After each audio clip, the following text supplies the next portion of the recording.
Kim Jong-un, who I get along with very well, as you know. Do you notice he said very nice things about me? He used to call Joe Biden a mentally retarded person. Bwana mpya tena kutokea kwa rais wa Marekani bwana Donald Trump katika kuendelea na vituko vyake ama matambo yake, kama ambavyo wajuzi wa mambo wamekuwa wakisema kwamba kuchanganyikiwa ama kudata. Sasa leo habari hii unaweza ukacheka sana kutokea kwa rais Donald Trump, rais wa Marekani, ambapo katika siku zote alizowahi kuvunja itifaki ama kutia fora katika kauli zake ama matambo yake mbalimbali ambayo amekuwa akiatua. Sasa leo ndio siku ambayo amekuja rais Donald Trump na kutia fora kabisa katika siku zote ambazo ameshawahi kuzungumza hapo awali.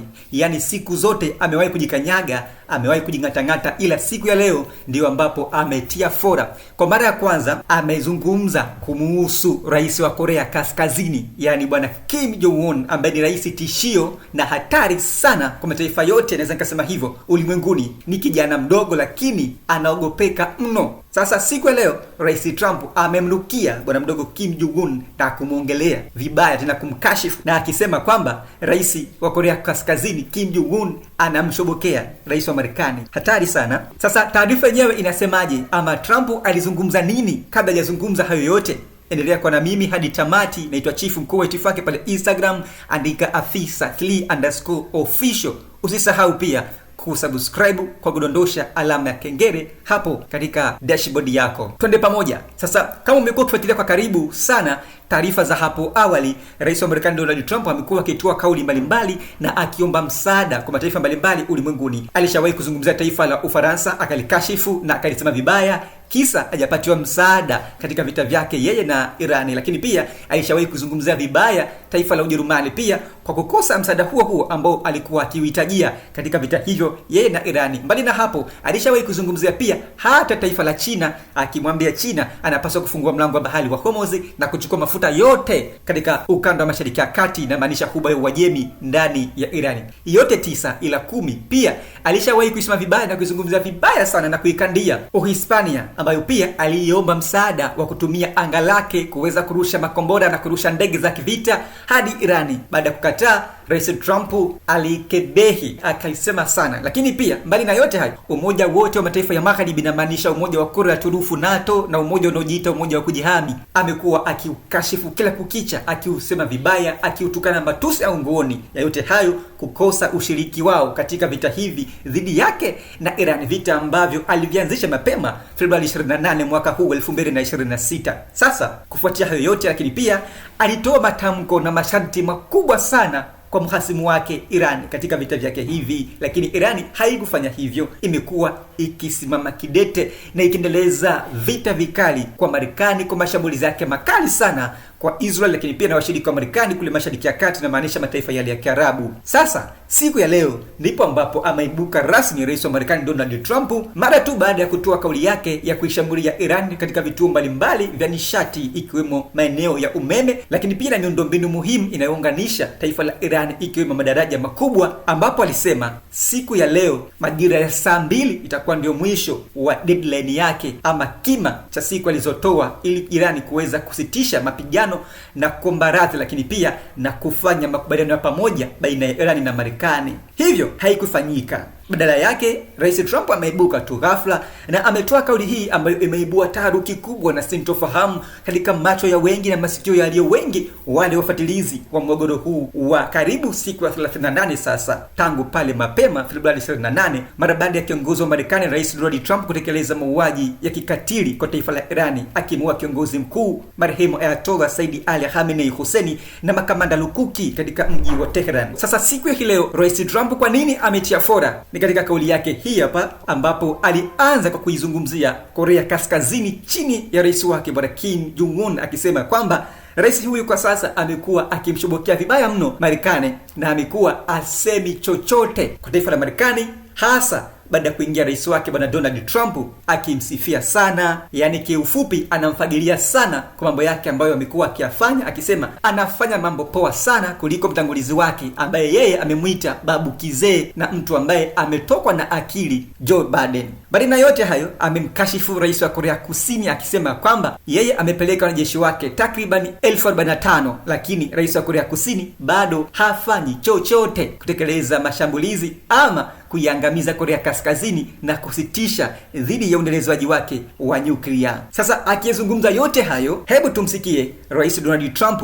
We have 45,000 soldiers in South Korea to protect us from Kim Jong-un, who I get along with very well, as you know. Do you notice he said very nice things about me? He used to call Joe Biden a mentally retarded person, okay? So don't tell me about your stuff.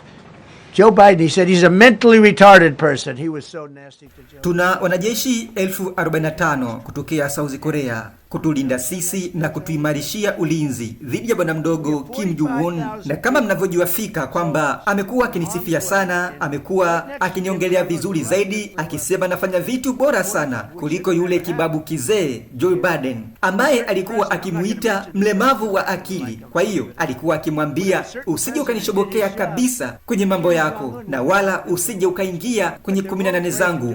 Alikuwa mkatili sana kwa Joe Biden, lakini si kwa Trump. Kwangu mimi, kama mnavyoshuhudia, mambo si mabaya baina yetu na Korea Kaskazini, lakini tuna wanajeshi 45,000 ambao wapo katika hatari kubwa, kando na bwana mdogo hatari zaidi Kim Jong-un mwenye silaha za nyuklia. Yani wanajeshi 45,000, na wala isingewahi kuja kutokea hatari hii kama karaisi fulani ambako sitokataja hapa jina lake na kahifadhi, ambapo kama rais huyu kwa kuamini ama kwa kutoamini angefanya kazi yake, basi bwana mdogo Kim Jong-un ingekuwa kwisha habari yake kabisa, asingekuwa na nyuklia hivi sasa. Lakini ni ajabu kabisa, wote wanahofia kufanya kazi yao vyema kwa kukaogopa karahisi haka ka Kim. Joe Biden, a mentally retarded person, okay? So don't tell me about your stuff. Joe Biden, he said he's a mentally retarded person. He was so nasty to Joe Biden. It was terrible. But to me, he likes Trump. And do you notice how nice things are with North Korea? It's very nice. But we have 45,000 people, soldiers, in harm's way, and right next to Kim Jong-un with a lot of nuclear weapons.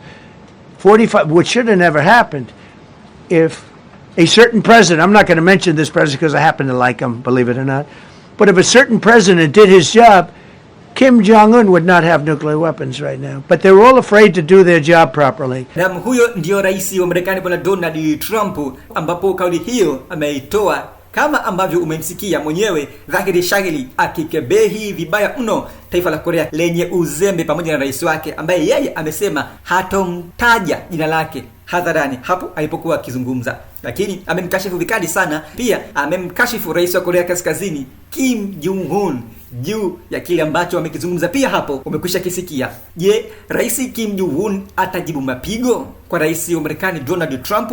Na atajibu mapigo kwa namna gani hasa? Nini ambacho atakisema? Au yeye atafanya nini kama endapo rais Kim Jong-un ameshawahi kusema kwamba si tu kusema bali hata kwa vitendo ameshawahi kuonesha makombora yake makubwa ambayo akisema ina uwezo wa kufika mpaka Marekani kutokea kule aliko Korea Kaskazini upande wa Asia. Yani kiufupi ana makombora ya kuruka hadi kilomita 10,000 na zaidi. Na yeye si tu kwa Marekani bali amekuwa akitajwa kama kiongozi na taifa lenye tishio na kuogopwa zaidi ulimwenguni, na hasa kwa kumiliki silaha hizi nzito na kuzalisha kila kukicha silaha hizi za nyuklia.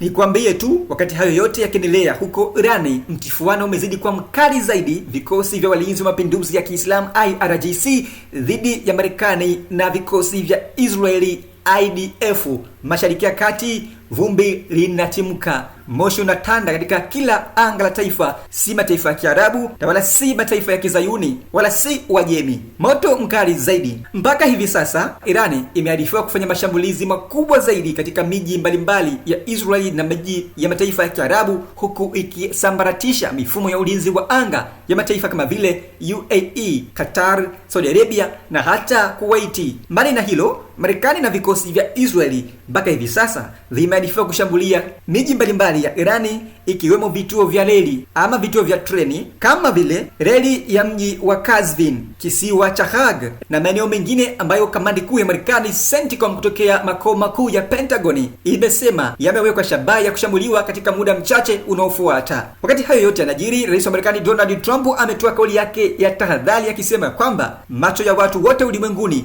yatazamwe katika usiku wa hii leo kufuatia deadline yake ya majira ya saa 2. Naye makamu wa rais wa Marekani JD Vance ametoa kauli yake akisema kwamba Marekani na Wamarekani wote kwa ujumla wanasubiri majibu ya ushindi baada ya majira ya saa 2, akisema malengo yake yote ya vita vya Irani yatakuwa tayari yamefikiwa. Hata hivyo, kufuatia hayo yote, wachambuzi mbalimbali na wabobevu katika masuala haya ya siasa za kijiografia kutokea shirika la habari la uchunguzi la The Wall Street Journal wanaeleza kwamba mashambulizi ambayo tayari yamekwisha fikiwa ama kutekelezwa na Marekani ni madogo zaidi dhidi ya malengo yake ya yale aliyotanabaisha hapo awali. Je, ni yapi maoni yako katika vita hivi? Je, una maoni gani juu ya haya yote? Kauli za Trump na mtifuano wa vita huko Irani. Mimi naitwa Chifu Mkuu wa Itifaki na hii ni Yuhoma TV. Usisahau kusubscribe, like na kubonyeza alama ya kengele. Asante.